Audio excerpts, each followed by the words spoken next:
जरा जल्दी जल्दी हाथ पैर चलाओ तुम लोग सब लोग। 15 दिन में ये बिल्डिंग पूरी करके देनी है हमें, वक्त नहीं है हमारे पास।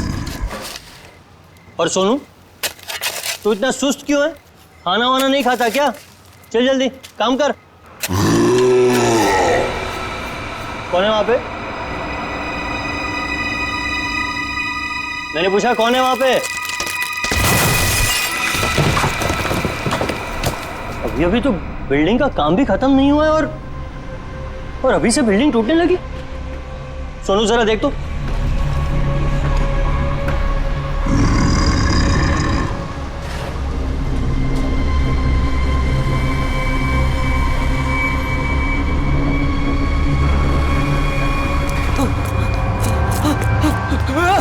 भागो, सब भागो ऐसे। सोनू, वरना सब मारे जाओगे। सोनू हुआ क्या? सब अरे हुआ क्या?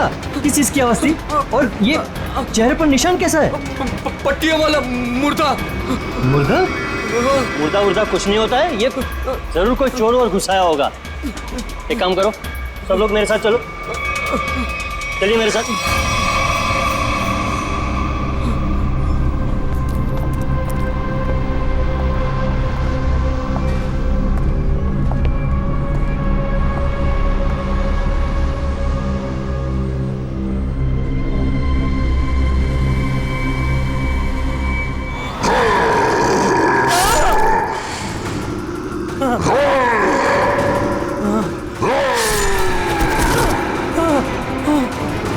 भागो भागो, सब यहाँ से भागो।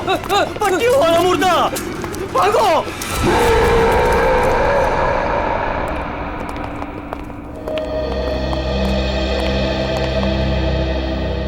सर, मैंने और मजदूरों ने मिलकर एक फैसला किया है। कैसा फैसला? कि हम आपकी बिल्डिंग में अब काम नहीं करेंगे। तुम क्या बकवास कर रहे हो तुम? सर, लगता है आपकी नजर कमजोर हो चुकी है, इसलिए मेरे चेहरे पर ये निशान आप देख नहीं पा रहे। ये हाँ, शराब पी के झगड़ा किया होगा। सर, ये उस आत्मा की देन है जो आपकी बिल्डिंग में है। आत्मा? क्या बकवास कर रहे हो तुम? हाँ? जानता था, मैं जानता था कि आप मेरी बातों पर विश्वास नहीं करेंगे, इसलिए मैं साथ में सोनू को भी लाया हूं। सोनू,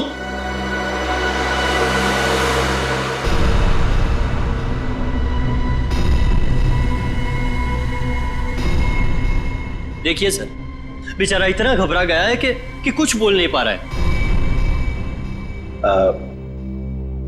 सोनू,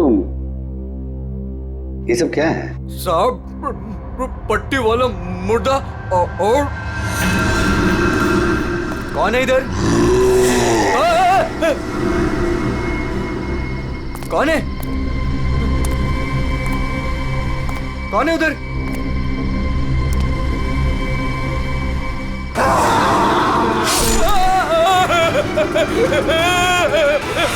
मुझे लगता है कि तुम सब लोग काम कम और नशा ज्यादा करते हो, तभी ऐसी बहकी बहकी बातें कर रहे हो।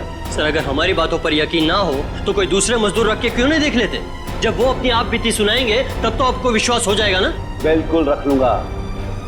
इस शहर में मजदूरों की कोई कमी नहीं है। इस शहर में काम की भी कोई कमी नहीं है।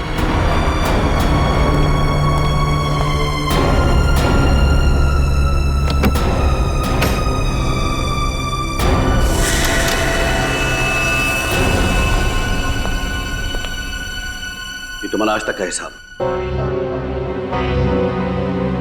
और एक बात याद रखना कि इस बिल्डिंग में मेरे और मेरे इन्वेस्टर्स के करोड़ों रुपए लगे हैं। तो तूने बाहर जाकर इस बिल्डिंग के बारे में कोई बकवास की या कोई झूठी अफवाह भी फैलाई तो फिर मुझसे बुरा कोई नहीं होगा। दिनेश, पैसे कोई पेड़ पे नहीं उगते, समझे?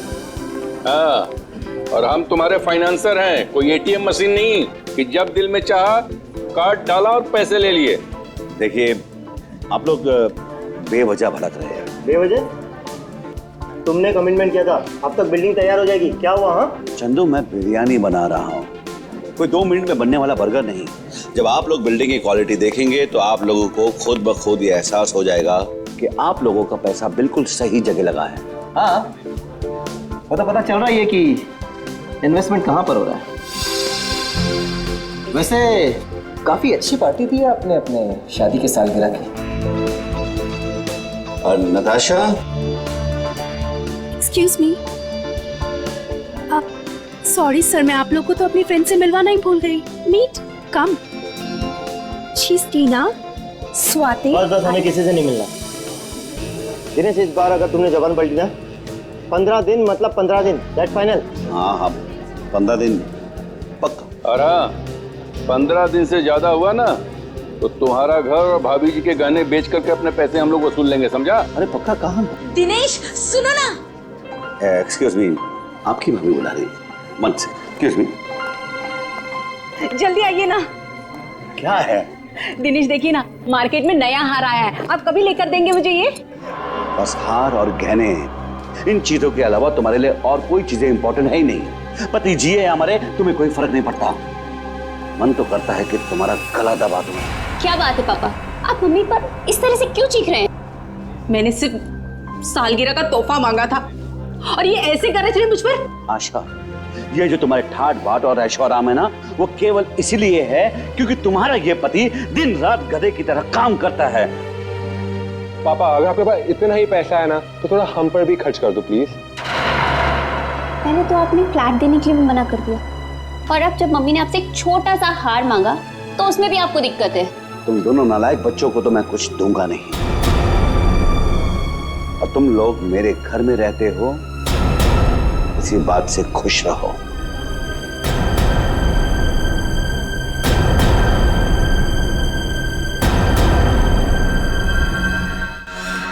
नहीं चाहिए मुझे नकली जेवर, जिंदगी भर मुझे नकली जेवर ही दिए हैं। एक छोटा सा हीरे का हार ही तो मांगा था मैंने।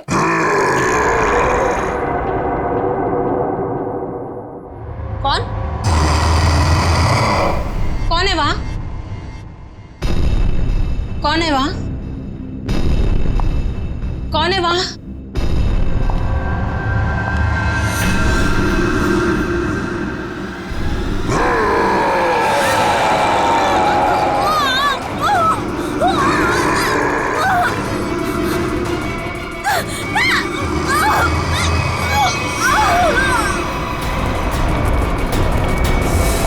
आशा, आशा, आशा, क्या मम्मी? आशा,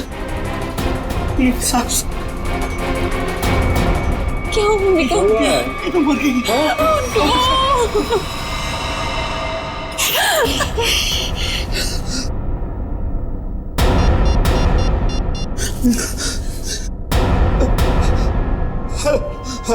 हेलो सीआईडी।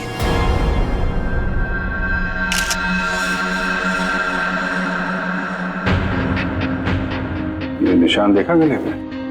हाँ सर, लगता है काफी जोर से गला दबाया खूनी ने। ये जो नेकलेस है ना, इससे पकड़ के घसीटा है, तभी निशान इतने गहरे हैं। शायद बिल पाइप के टूट जाने से मौत हो गई इनकी। सर खून के निशान कॉरिडोर में यहाँ तक आए हैं, और आशा जी की चप्पल। अपने आप को बचाने में बहुत स्ट्रगल किया होगा इन्होंने, पर खूनी ज्यादा ताकतवर निकला। Excuse me, excuse me. एक सेकंड, एक सेकंड।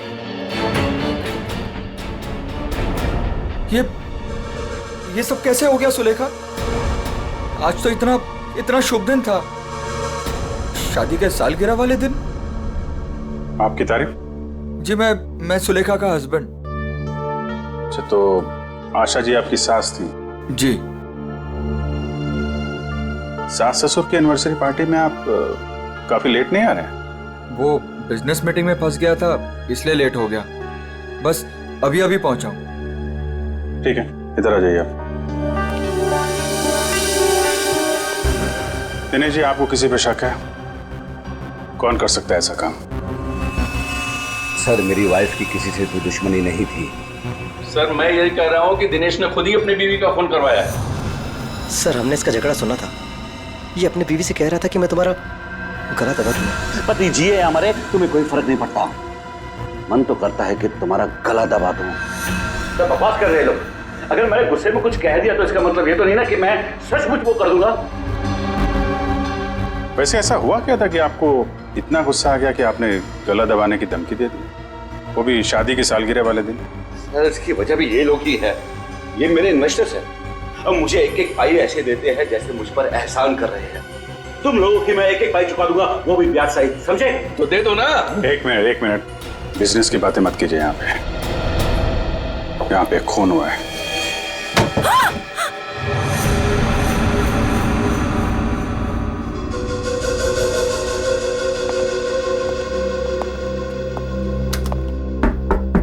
कौन है अंदर? दरवाजा खोलो।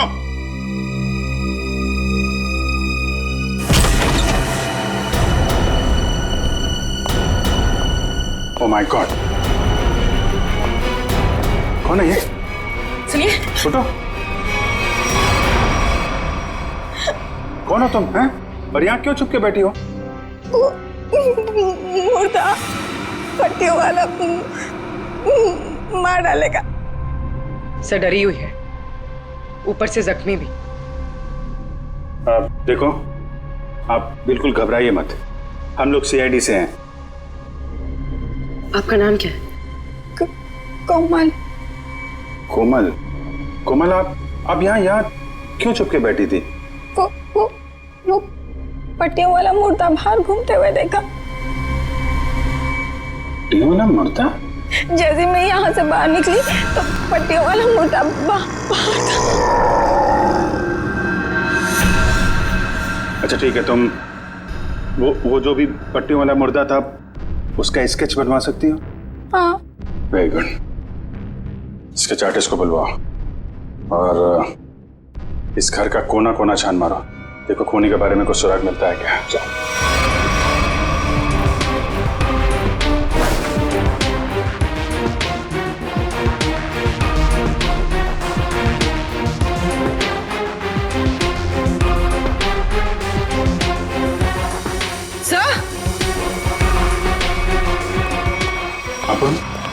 सर ये पट्टी मिली है। क्या? यहाँ पर। कोमल ने देखा पट्टी वाला मुर्दा और यहाँ पे पट्टी का टुकड़ा मिला। सर स्केच तैयार है। तो ये है वो पट्टी वाला मुर्दा। इस मुर्दे का और इस पट्टी का क्या राज है, जल्द से जल्द पता लगाना होगा। गले का हार बेचारी का फांसी का फंदा बन गया। जैसे ही खूनी ने हार खींचा, बेचारी कुछ नहीं कर पाई। सर वो आदमी गले का हार छीनने के लिए आया था, ऐसा लगता नहीं? वही तो सचिन, वही तो राज है। बड़ा अजीब तरीका ढूंढा खून करने का यार। हाँ जयवंती, डॉक्टर साहब को जरा स्केच दिखा। Yes sir. ये देखिए सर, ये मम्मी की ड्रेस है। मम्मी मतलब माँ? मम्मी नहीं फ्रेडी, मम्मी। हजारों साल पहले जब इजिप्ट में राजा महाराजा मर जाते थे तो उनकी बॉडी को एम्बाम कर दिया जाता था। अलग अलग तरीके की सीक्रेट्स, दवाइयां, मरहम, बाम वगैरह लगा दिया जाता था उनकी बॉडी पर और बाद में इन पट्टियों से उसे ढक दिया जाता था। इससे मम्मी सड़ती नहीं थी। मर गए मतलब हजारों साल पुरानी लाश यहाँ पे आ गई और एक के बाद एक खून कर रही है। तो शायद अगला खून तुम्हारा होगा। मेरा हो गया? अब चुपचाप खड़े रहो और एक बात ध्यान में रखो, मम्मी कभी सड़ती नहीं है और ना मम्मी कभी जिंदा होती है। अच्छा सर, ये जो पट्टी का टुकड़ा हमारे हाथ लगा है, कहीं ऐसा तो नहीं कि ये खूनी के साथ हाथापाई के दौरान आशा जी के हाथ आ गया? नहीं, ऐसे नहीं हुआ। तारिका जी, आप ठीक है वहां पे? नहीं। फिर एक सीआईडी ऑफिसर बोल रहा है कि इनके हाथों में पट्टी आई थी, मतलब आई थी। सीआईडी ऑफिसर आसमान से उतरता है क्या? उससे गलती नहीं हो सकती। ये पट्टी का टुकड़ा जो आप लोग लेकर के आए हैं, ये हाथापाई में नहीं फटा है। अगर हाथापाई में फटता तो सीधा नहीं फटता, टेढ़ा मेढ़ा फटता, समझे?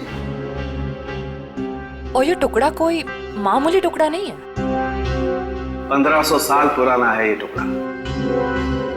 1500 साल? 1500 साल? 1500 साल? जी, किसी ने मम्मी की पट्टियां खरीद ली हैं। कहां से सालूं के साहब? ये इजिप्ट से? अरे यार, लोग पुरानी मम्मियां खोद खोद के निकाल रहे हैं और चोरी छिपे बाजार में बेच रहे हैं। ऐसी एक मम्मी शायद इंडिया में आ गई। बाप रे। लेकिन सर ये खूनी मम्मी बना क्यों होगा?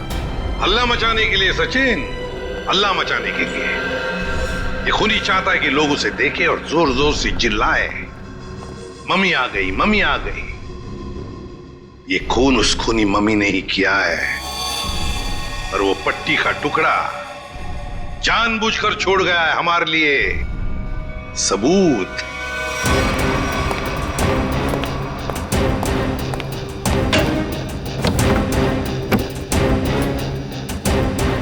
आज तो मैं इस मम्मी का काम तमाम कर दूंगा।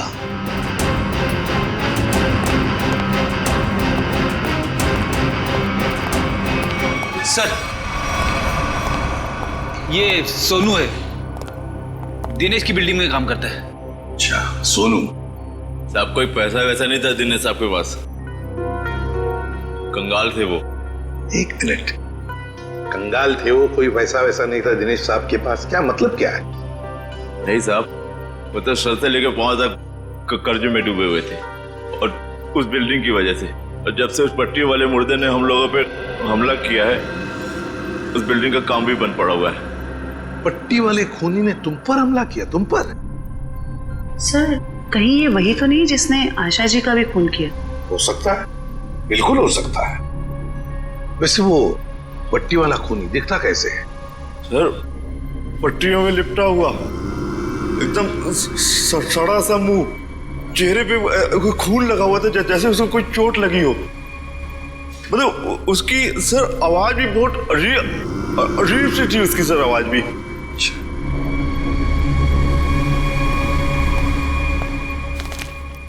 एक मिनट, क्या वो ऐसा दिखता था? हाँ साहब, ये तो था वो। चलो ठीक है, तुम जा सकते हो। अगर जरूरत पड़ी तो हम तुम्हें फिर से बुला लेंगे। सर, ये जो कोई भी आशा जी का खून करने के लिए आया था, या तो पहले से मम्मी बन के आया था, या फिर पार्टी में आने के बाद उसने अपना हुलिया बदला है। सर, काम करते हैं, पार्टी का फुटेज देखते हैं।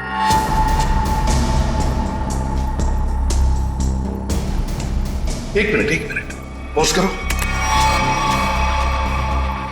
ये देखो, ये है ना महेश, आशा जी की बेटी सुलेखा का पति महेश। हाँ सर, लेकिन ये तो कह रहा था कि आशा जी की मौत के बाद आया था ये पार्टी में। झूठ बोला हमसे, वो झूठ बोला। जयवंती सर, फोन करके बुला लो उसे अभी, इसी वक्त।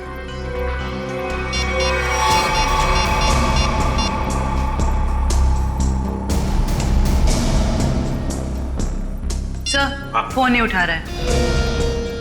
महेश फोन नहीं उठा रहा है, उसकी आधी कारस्तानी तो इसी से समझती है। रेडी, मोबाइल फोन रिकॉर्ड्स निकालो उसके।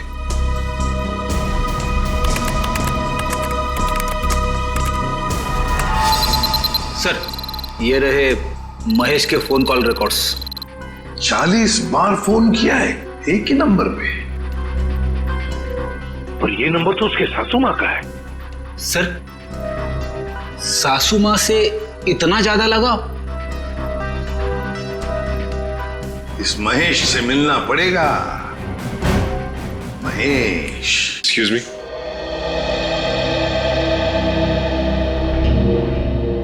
क्या महेश घर पे है इस वक्त? नहीं सर, महेश जी तो अभी घर पे नहीं है। लेकिन प्रॉब्लम क्या है सर? देखिए, महेश ने हम सबसे झूठ बोला। जब आपकी माँ का खून हुआ, उससे पहले ही महेश वहां मौजूद था। आपका मतलब है मेरे पति ने खून किया है? देखिए, हमें उस पर शक है। लेकिन सर वो ऐसा क्यों करेंगे? पैसों के लिए। पैसों के लिए किया होगा उसने। सब पैसों के लिए? लेकिन सारा पैसा तो डैडी के पास है, उन्होंने आज तक माँ को कभी कुछ नहीं दिया। तो फिर महेश जी क्यों हत्या करेंगे मेरी मॉम की? अब ये सब कुछ तो हमें महेश ही बताएगा। लेकिन हाँ, अगर महेश आपसे कांटेक्ट करता है तो हमें खबर कीजिए। तो फ्रेडी इस महेश का मोबाइल ट्रैक करो, सब पता चल जाएगा।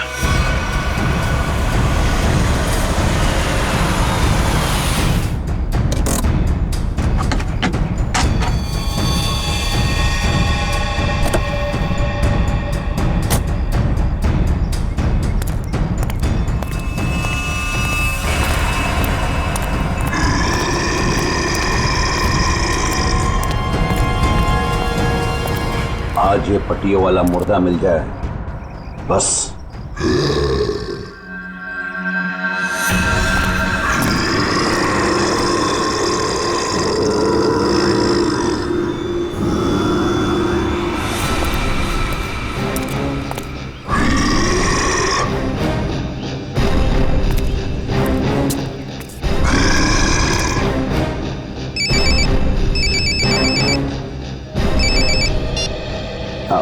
हेलो।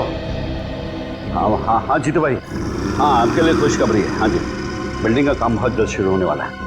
कोई मजदूर वहाँ काम करने को तैयार नहीं है। क्या तुम वहाँ का सारा काम खुद करोगे? नहीं जीतू भाई, मैं उस वजह को ही खत्म कर दूंगा जिसके कारण सारे मजदूर डरे हुए हैं। आज उस पट्टी वाले मुद्दे का दी एंड है। मैं आपको बाद में फोन करता हूँ।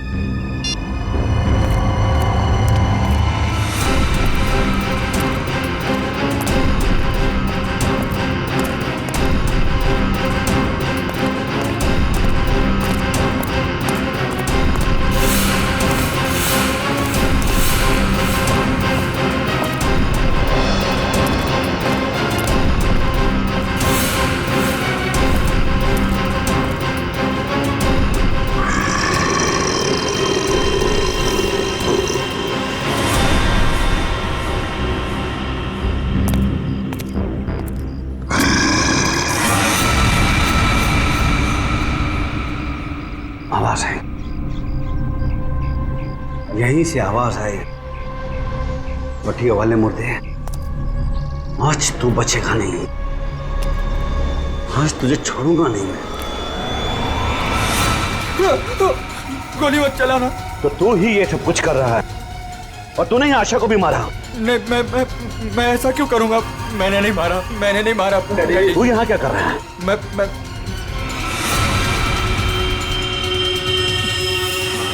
डैडी, वो आपके पीछे है। ना महेश, मैं तेरी किसी भी चाल में आने वाला नहीं। मैं सच कह रहा हूँ, वो पट्टी वाला मुर्दा आपके पीछे ही है।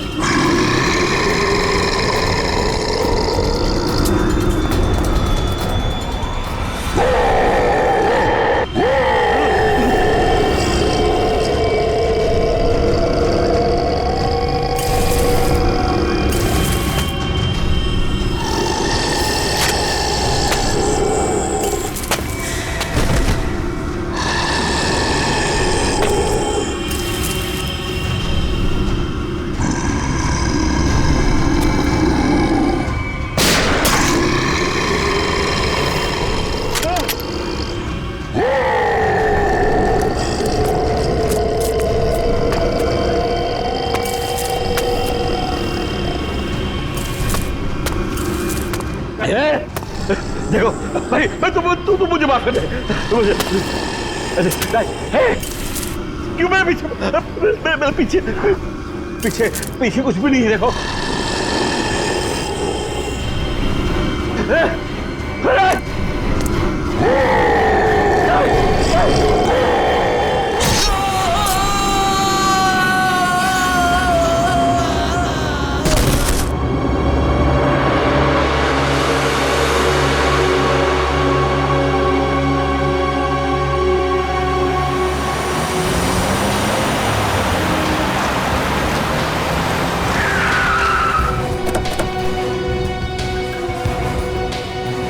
सर, मोबाइल कंपनी वालों से पता चला है कि ये दिनेश का मोबाइल भी यहीं पे है। इससे पहले महेश दिनेश को नुकसान पहुंचाए, हमें उसे बचाना होगा। अरे सर, दिनेश, चलो देखते हैं।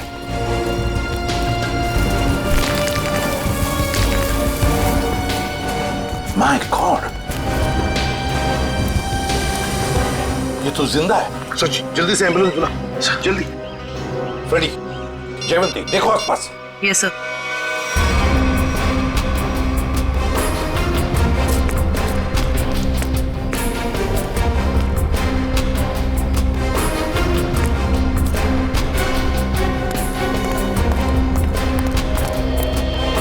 महेश सर। हाँ फ्रेडी क्या हुआ? सर महेश बेहोश है। महेश महेश सर। हाँ ये गन पड़ी हुई थी यहाँ पे। सर हम तो सोच रहे थे कि इन सब के पीछे ये महेश है, लेकिन ये तो खुद ही बेहोश पड़ा है। हाँ ये तो महेश के होश आने के बाद ही पता चलेगा कि ये सब किसका किया कराया है।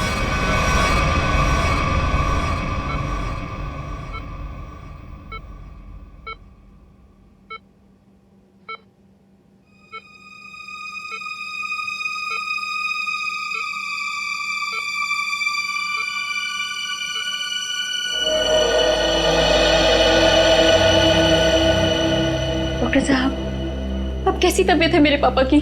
फिलहाल इनकी तबीयत नाजुक है, अभी कुछ भी कहना मुश्किल है। 48 घंटे ऑब्जर्वेशन में रखेंगे, फिर देखते हैं क्या करना है। Okay, excuse me. मैं कभी सोच भी नहीं सकती कि मेरा पति इतना घिनौना मुजरिम निकलेगा। पहले तुमने मेरी माँ को मार दिया और अब मेरे पापा पे तुमने हमला किया। ये तुम क्या कह रहे हो सुलेखा? तो मैंने ऐसा कुछ भी नहीं किया है। मैं निर्दोष हूँ, बेकसूर हूँ। मैं हर मुजरिम यही कहता है कि उसने कुछ नहीं किया, वो निरपराध है। लेकिन सारे सबूत उसी आदमी की तरफ उंगली उठाकर कह रहे हैं कि ये इस आदमी ने किया है, और वो आदमी है तुम। लेकिन सर, आपके पास ऐसा कौन सा सबूत है जो ये साबित करता है कि खून मैंने किया है? एक हो तो बताए। सबसे पहले तो तुमने हमसे झूठ बोला कि तुम पार्टी में देर से गए, लेकिन सीसीटीवी फुटेज साफ साफ दिखा रही है कि तुम पार्टी में पहले ही मौजूद थे, आशा जी की मौत से पहले। सबूत नंबर 2, 3 दिनों में 40 फोन किए तुमने आशा जी को, जबकि तुम उन्हीं के घर में रहते थे। इतने सारे फोन कॉल करने की वजह? और जिस वक्त क्राइम सीन पर दिनेश जी मिले, उस वक्त सिर्फ एक ही आदमी मौजूद था, वो तुम थे। मैं डर गया था सर, डर गया था। दरअसल बात यह है सर कि मैं नया बिजनेस चालू करना चाहता हूँ, और जिसके लिए मुझे पैसों की जरूरत थी, और मैं चाहता था कि वो पैसे मुझे सासू माँ जी दे दे। बस सर इसीलिए मैं उन्हें बार बार कॉल कर रहा था, और कोई वजह नहीं है सर। तो इनके कहने का मतलब है कि ये पार्टी में पैसे मांगने के लिए गए थे आशा जी से, है ना? हाँ सर, उस दिन मैंने देखा कि ये लोग बिजनेस के लिए मुझे पैसा नहीं दे रहे, और सासू माँ को लाखों करोड़ों के गहने दिए जा रहे। और तुमने गुस्से में आकर मार डाला आशा जी को? नहीं, मैंने उन्हें नहीं मारा। मैंने कहा ना, मैं उनसे पार्टी में बात करने गया था, पर मेरे बात करने से पहले ही उनका मर्डर हो चुका था। नहीं महेश जी, कौन विश्वास करेगा तुम्हारी इन बातों पर? पहले तुमने आशा जी को मारा, फिर दिनेश जी के पीछे पड़े, और वो भी कहां पर? अंडर कंस्ट्रक्शन बिल्डिंग में। ये गलत इल्जाम है। मैं वहां पर उनसे भी बात करने गया था, मैंने नहीं मारा। ऑफिस में नहीं जा सकते थे, घर में नहीं जा सकते थे? उनसे बात करने में ऑफिस ही गया था, पर जब मैं ऑफिस पहुंचा सर, तो वो निकल चुके थे अपनी साइट पे सर, इसीलिए मैं साइट पर चला गया। पर जब मैं साइट पर गया तो सर मैंने देखा कि एक पट्टी वाले मुर्गे ने उन्हें धक्का दे दिया वहां से सर। आशा जी और दिनेश जी पर मम्मी ने हमला किया? हाँ सर। पंकज, ये तो उस आदमी ने किया है जो दुनिया को दिखाना चाहता है कि ये किसी इजिप्शियन मम्मी ने खून किया है। पर वो हमारे परिवार के पीछे क्यों पड़ा है? डॉक्टर साहब कह रहे थे ना कि इस तरह की पुरानी और महंगी पट्टियां आसानी से नहीं मिलती। सचिन, सेंट्रल स्टेट लेबोरेटरी से पता लगाएंगे कि पट्टियां कहां से और कैसे मिली है। मैं ACID से आपसे मिलना चाहती हूँ। डॉक्टर चारू आप ही? हाँ, मैंने ही आपको फोन किया था। डॉक्टर चारू, इस पट्टी को पहचानती हैं? ओह माय गॉड, ये पट्टी आपको कहाँ से मिली? ये पट्टी तो हमारी लैब से चुराई गई थी। इस सिलसिले में एक डॉक्टर को काम से भी निकाल दिया गया। आइए।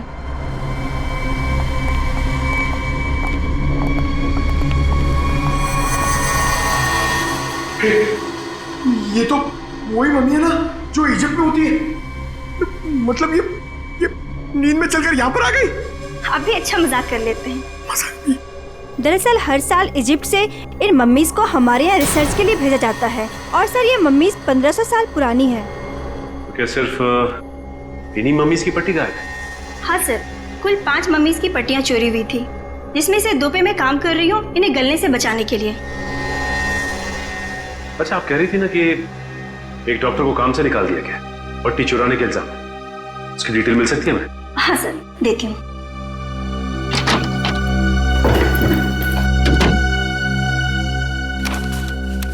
ये है सर मिस्टर ज्ञान। इन्हें काम से निकाल दिया गया। इन्होंने पट्टियां चोरी की या नहीं ये तो मालूम नहीं, लेकिन इन मम्मीज की देखरेख यही करते थे। और हाँ सर, उनकी एक पर्सनल असिस्टेंट भी थी। इनकी असिस्टेंट का कोई फोटो, नंबर या एड्रेस है आपके पास? वो उनकी पर्सनल असिस्टेंट थी, इसलिए हमारे पास उनकी कोई डिटेल्स नहीं है। सर, 5 मम्मीज की पट्टियां गायब है और खूनी खुद मम्मी बनकर दिनेश के परिवार के पीछे पड़ा है। हाँ मम्मी, ये खूनी दिनेश के ऊपर दोबारा हमला करेगा। क्या हुआ डॉक्टर? आप पापा को इतनी अचानक से क्यों शिफ्ट कर रहे हैं? देखिए, इनकी हालत पहले से ज्यादा बिगड़ गई है। अगर इन्हें आरजे हॉस्पिटल में भर्ती नहीं कराया गया तो इनका बचना मुश्किल हो जाएगा।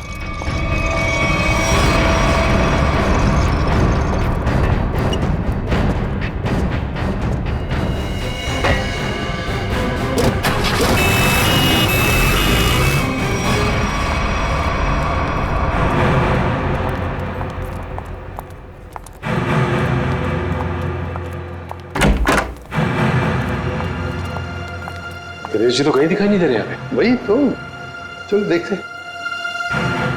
अरे डॉक्टर साहब। हाँ जी। ये पेशेंट मिस्टर दिनेश कहाँ है? हाँ जी, उनको तो डिस्चार्ज दे दिया है। क्या मतलब तबीयत सुधर गई थी उनकी? नहीं, तबीयत तो नाजुक ही थी, पर उनके परिवार वालों को शायद भरोसा नहीं था कि उनका यहाँ अच्छा इलाज होगा। तो उन्होंने दूसरे डॉक्टर को फोन किया और वो यहाँ से दूसरे हॉस्पिटल ले गए। कौन से hospital? RJ hospital.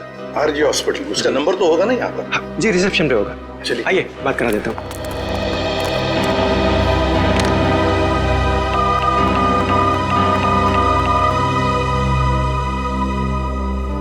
Hello, RJ hospital. देखिए, मैं एसीपी प्रद्युमन बोल रहा हूँ, सीआईडी से। आपके हॉस्पिटल में अभी अभी एक पेशेंट एडमिट हुआ है। दिनेश नाम है उनका। नहीं हुआ है?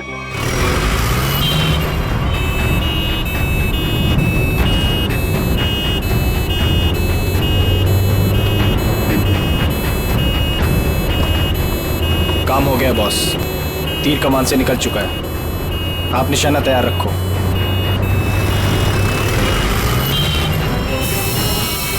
अरे धुआं कहाँ से आ रहा है?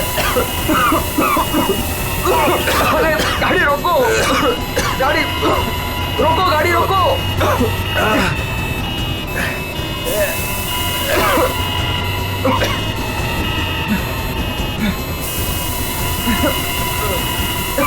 धुआं बढ़ते ही जा रहा है ये।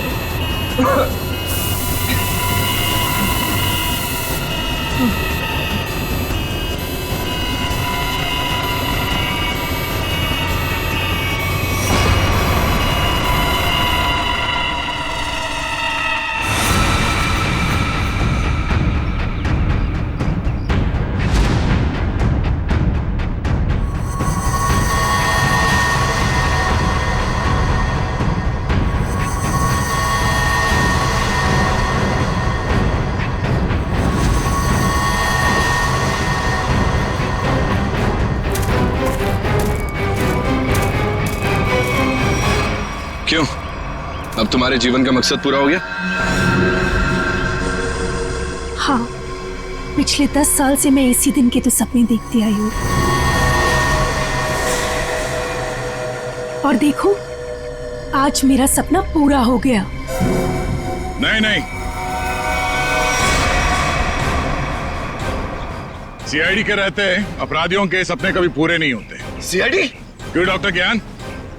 पेशा डॉक्टर का और काम एक अपराधी का। अबे देख क्या रहे हो? उड़ाओ इन सीआईडी वालों को।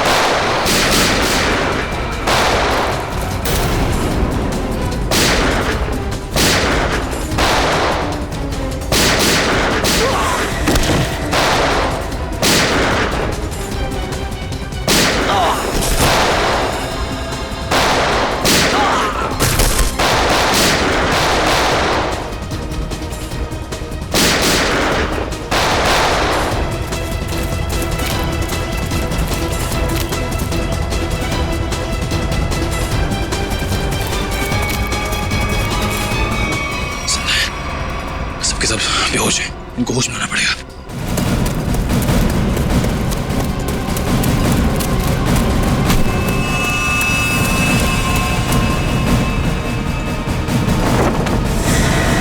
तुम जिंदा लोगों को मम्मीफाई करी थी ना? मैं तुम्हें सिखाती हूँ मम्मीफिकेशन किसे कहते हैं। अपराधियों को मम्मीज बनाने का काम हम करते हैं। मैं दिनेश की सेक्रेटरी सिर्फ इसलिए बनी ताकि इससे अपने भाई के मौत का बदला ले सकूं, और इसलिए मैंने मम्मी बनकर इसकी बिल्डिंग में काम करने वाले लोगों पर हमला किया ताकि मम्मी की अफवाह फैल जाए। तुम कुणाल की बहन हो? नाम मत लो अपनी गंदी जबान से मेरे भाई का। एक वक्त था जब वो तुम्हारा सबसे करीबी दोस्त था, और तुमने क्या किया? दोनों साथ गए थे ना विदेश पैसा कमाने के लिए। सर, इसको सहयोग से एक मम्मी मिली, और मेरा भाई चाहता था कि वो ये मम्मी वहां की देश की सरकार को सौंप दे, लेकिन ये दिनेश उसे ग्रे मार्केट में बेचना चाहता था। सर ऐसा सर।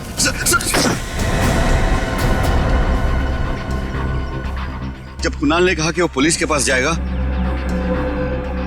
तो मैंने उसे मारकर जमीन में गाड़ दिया और मम्मी बेचकर अमीर बन गया। वाह, बहुत अच्छा काम किया तुमने। पैसों के लालच में तुमने दोस्ती को जमीन में गाड़ दिया। मुझसे गलती हो गई सर, मुझे माफ कर दीजिए आप। अब ये तो समझ में आ गया कि तुमने नताशा को नौकरी पे इसलिए रखा क्योंकि तुमने कुणाल की बहन को देखा नहीं था। अगर ये बात समझ में नहीं आई कि डॉक्टर ज्ञान इस सब में तुमने इसका साथ कैसे दिया? मैंने ये सब पैसे के लिए किया। पैसों के लिए अपराध के दलदल में कूद गए तुम। और नताशा, तुम्हें पता कैसे चला कि तुम्हारे भाई का खून इस दिनेश ने किया? जब कई दिनों तक भैया की विदेश से कोई खबर नहीं आई तो मैं उनका पता लेने के लिए इसके घर गई थी, और वहां मैंने सुना कि अपनी बीवी को बता रहा था कि किस तरह इसने मेरे भाई का खून कर दिया और उसे जमीन में गाड़ दिया। आशा ये सब पहले से जानती थी, और इसलिए मुझे उसको मारने का कोई पछतावा नहीं है। पछतावा होगा, तुम सबको बहुत पछतावा होगा जब कानून तुम्हें कड़ी से कड़ी सजा सुनाएगा, शायद फांसी।